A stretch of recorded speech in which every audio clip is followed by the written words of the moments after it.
వికారాలపై విజయం పొందాలంటే మిమ్మల్ని మీరు ఆత్మ అనుకోండి. దేహం అనుకుంటే వికారాలు పెరుగుతాయి మరియు ఆత్మ అనుకుంటే వికారాలు తగ్గుతాయి. जितनी प्रैक्टिस करेंगे आत्म की स्थिति में स्थित होने की, उतना देह के अंदर जो भी विकार हैं, इंद्रियों के अंदर जो भी विकृति आती है, वो सब शांत हो जाएगी. इंद्रियां ही शांत हो जाएगी. ఎంత అభ్యాసం చేస్తే ఆత్మిక స్థితిలో స్థితి అవడానికి అంతగా దేహం లోపల ఏ వికారాలు ఉన్నాయో, ఇంద్రియాల లోపల ఏ వికృతి వస్తుందో అవన్నీ శాంతవుతాయి. ఇంద్రియాలే శాంతవుతాయి. पुरुषार्थ करते करते तुम्हारा वायुमंडल शुद्ध हो जाएगा, वातावरण चेंज हो जाएगा, दृष्टि चेंज हो जाएगी और सुख शांति तुम्हारे पीछे पीछे भागेगी. పురుషార్థం చేస్తూ చేస్తూ మీ యొక్క వాయుమండలం శుద్ధం అవుతుంది, వాతావరణం మారిపోతుంది, దృష్టి మారిపోతుంది మరియు సుఖము శాంతి మీ వెనుక వెనుకనే వస్తాయి. जो दुनिया में विनाश बर्पा होने वाला है, उसमें खुदा के बंदे सुख शांति में रहेंगे और जो खुदा के बंदे नहीं बने उनकी दुख और अशांति बढ़ती ही जाएगी, क्योंकि ये तो दुनिया है ही दुखधाम. ఏదైతే ప్రపంచంలో వినాశం జరగబోతుందో దానిలో భగవంతుని సేవకులు సుఖశాంతులతో ఉంటారు మరియు ఎవరు భగవంతుని సేవకులు కారో వారికి దుఃఖం అశాంతి పెరుగుతూ ఉంటుంది. ఎందుకనగా ఈ ప్రపంచమైతే ఉంది దుఃఖధాము. तो बाप आकर के कैसे शांति धाम सुख धाम के गेट्स खोलते हैं, ये तुम बच्चे ही समझ सकते हो. कोर्टों में कोई मुश्किल है जो इन बातों को समझते हैं. అయితే తండ్రి వచ్చి ఎలా శాంతిధాము సుఖధాము యొక్క గేట్లు తెరుస్తారో అది మీ పిల్లలే అర్థం చేసుకోగలరు. కోర్టులో కొద్దిమందే కష్టం మీద ఈ విషయాలు అర్థం చేసుకుంటారు. तुमको प्रदर्शनी समझाने में कभी दिल शिकस्त नहीं होना चाहिए कि इतने को हमने ज्ञान रत्नों की प्रदर्शनी दिखलाई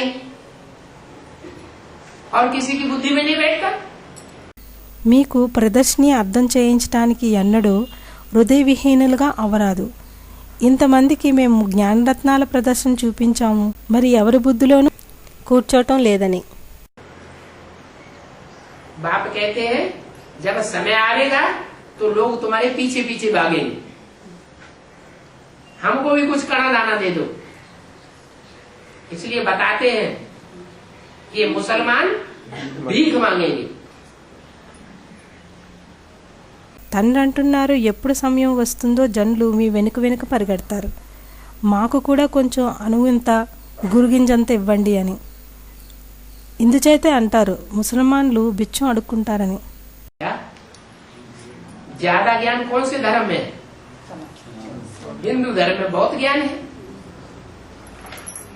और ज्ञान के नाम पर अंधश्रद्धा कौन से धर्म में है? सबसे ज्यादा इस्लाम धर्म में अंधश्रद्धा ही अंधश्रद्धा.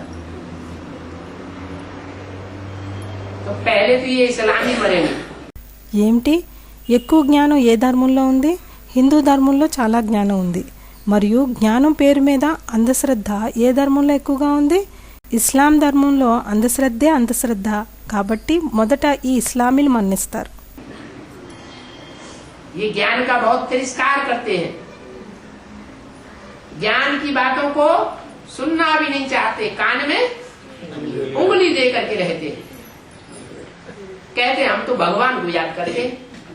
వీరు జ్ఞానానికి చాలా తిరస్కారం చేస్తారు, జ్ఞానపు విషయాలు వినటానికి కూడా ఇష్టపడరు, చెవుల్లో వేలు పెట్టుకొని ఉంటారు, అంటారు మేము భగవంతుని యాద్ చేస్తున్నామని. अरे भगवान को तुम क्या याद करेंगे? तुम भगवान को जानते ही नहीं, तुम पहचानते ही नहीं, तुम तो कान में उंगली दे लेते हो, सुनना ही नहीं चाहते. तो जब पहचान ही नहीं है, ज्ञान ही नहीं है, तो याद किसको करोगे? चिल्लाते हैं जोर से. అరే భగవంతుని మీరే మ్యాచ్ చేస్తారు, మీకు భగవంతుడు తెలియనే తెలీదు, మీరు గుర్తించేలేదు, మీరు చెవుల్లో వేలు పెట్టుకుంటారు, వినటానికి కూడా ఇష్టపడరు. అయితే ఎప్పుడు గుర్తింపే లేదో జ్ఞానమే లేదో యాదవని చేస్తారు, గట్టిగా అరుస్తారు. हिंदू लोग भी आज उनको अनुसरण कर रहे हैं. हिंदू लोग बड़े बड़े कीर्तन करते हैं, ढोल मजीरा बजाते हैं, जोर जोर से चिल्लाते हैं, हे पतित पावन आओ. హిందువులు కూడా ఈనాడు వారిని అనుసరిస్తున్నారు. హిందువులు గొప్ప గొప్ప కీర్తనలు చేస్తారు, బాజా భజంత్రీలు వాయిస్తారు, గట్టి గట్టిగా అరుస్తారు, ఓ పతిత పావన రా అని. लेकिन भगवान तो इन बातों को सुनता है क्या? है? 63 जन्म जन्मांतर परमात्मा को पुकारते चले आए, क्या उसने सुना? वो मन की आवाज सुनता है या शरीर की आवाज सुनता है? तो मन को कैसे एकाग्र किया जाए, जो आवाज उस तक पहुंचे वो कोई जानता ही नहीं. కానీ భగవంతుడు ఈ విషయాలు వింటారా ఏమిటి? 63 జన్మ జన్మాంతరాలు పరమాత్మని పిలుస్తూ వచ్చారు. ఏమిటి ఆయన విన్నారా? ఆయన మనస్సులోని శబ్దం వింటారా, శరీరం యొక్క శబ్దం వింటారా? కనుక మనస్సు ఎలా ఏకాగ్రం చేయాలి, ఆ శబ్దం ఆయన వరకు చేరే విధంగా అది ఎవరికీ తెలియదు. बाप आकर बताते हैं कि तुम्हारी मन बुद्धि रूपी आत्मा कैसे एकाग्र हो सकती है, जिससे तुम्हारी आवाज विनाश के टाइम पे 1 सेकंड में बाप के नजदीक पहुंचेगी. తండ్రి వచ్చి చెప్పారు, మీ యొక్క మనస్సు బుద్ధి రూపీ ఆత్మ ఎలా ఏకాగ్రం కాగలదో, దానివల్ల మీ పిలుపు వినాశనం సమయంలో 1 సెకండ్లో తండ్రి దగ్గరకు చేరుకుంటుంది. क्या? जैसे टेलीफोन का बटन दबाते हैं, मोबाइल का बटन दबाते हैं और कनेक्शन जुट जाता है, ऐसे ही ये मन बुद्धि का बटन दबाने में जब तुम एक्सपर्ट हो जाएंगे अभिविचारी याद के बल से, तो विनाश के काल में ये बहुत काम आवेगा. ఏమిటి, ఏ విధంగా టెలిఫోన్ బటన్ నొక్కుతారు, మొబైల్ యొక్క బటన్ నొక్కుతారు, మరి కనెక్షన్ జోడింపబడుతుంది. అలాగే ఈ మనస్సు బుద్ధి యొక్క బటన్ నొక్కడంలో ఎప్పుడు మీరు నిపుణులవుతారో అవ్యభిచారి యాద్ యొక్క బలంతో, అప్పుడు వినాశకాలంలో ఇది బాగా పనికొస్తుంది. चारों तरफ दुनिया में हाहाकार हो रहा होगा, कोई किसी को बचाने वाला नहीं होगा. जिनका कनेक्शन उस बाप के साथ होगा उनको सहयोग मिल जाएगा. నలువైపులా ప్రపంచంలో ఆహాకారాలు అవుతూ ఉంటాయి. ఎవరు ఎవరిని రక్షించేవారు ఉండరు. ఎవరి కనెక్షన్ తండ్రి తోడులో ఉంటుందో వారికి సహయోగం లభిస్తుంది. जैसे मलेट्री होती है, तो मलेट्री में जिसका कनेक्शन होता है ऊपर के ऑफिसर के साथ, तो उसको सहयोग मिल जाता है. यहाँ तो एक ही ऊंचे ऊंचा ऑफिसर है, एक शिव बाबा, दूसरा नहीं.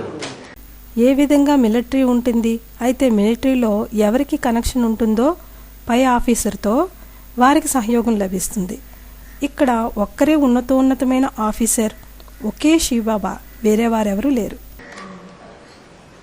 जो आकर के ऐसा धर्म स्थापन करते हैं जहाँ दुनिया में एक ही धर्म होगा, एक ही राज्य होगा, एक ही मत होगा, एक ही जाति होगी, एक ही वंश होगा, वो किस आधार पर होगा?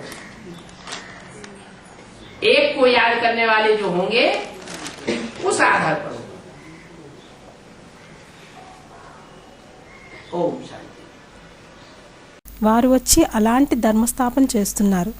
అక్కడ ప్రపంచంలో ఒకే ధర్మం ఉంటుంది, ఒకే రాజ్యం ఉంటుంది, ఒకే మతం ఉంటుంది, ఒకే జాతి ఉంటుంది, ఒకే వంశం ఉంటుంది. దేని ఆధారంగా ఉంటుంది?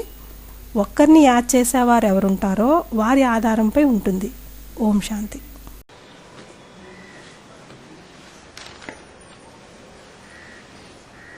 याद में मुख्य बात क्या चाहिए?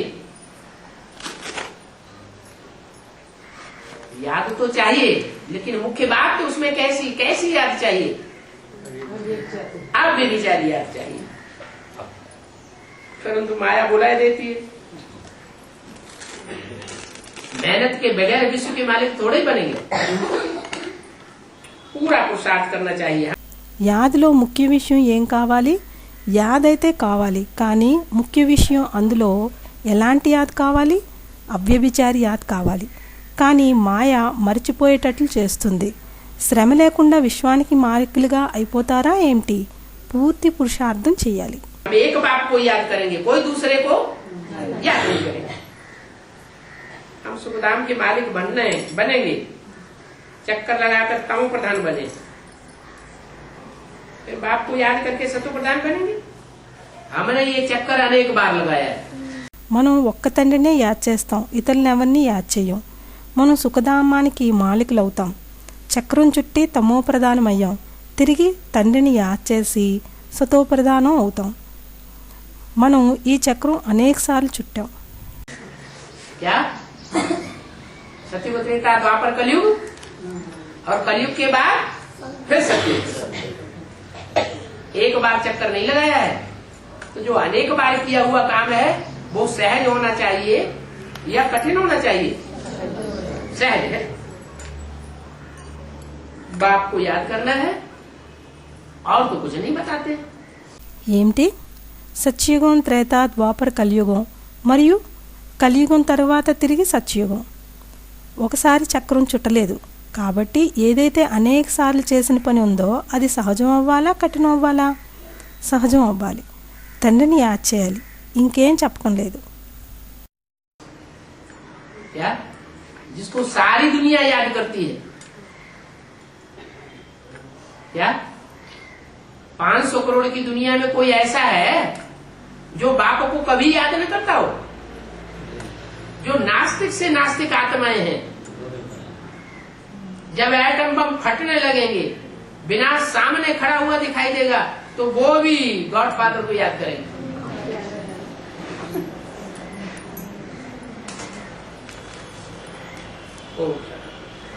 ఏమిటి? ఎవరిని మొత్తం ప్రపంచం యాద్ చేస్తోందో? ఏమిటి? 500 కోట్ల ప్రపంచంలో ఎవరైనా ఇలా ఉన్నారా? తండ్రిని ఎప్పుడూ యాద్ చేయని వారు?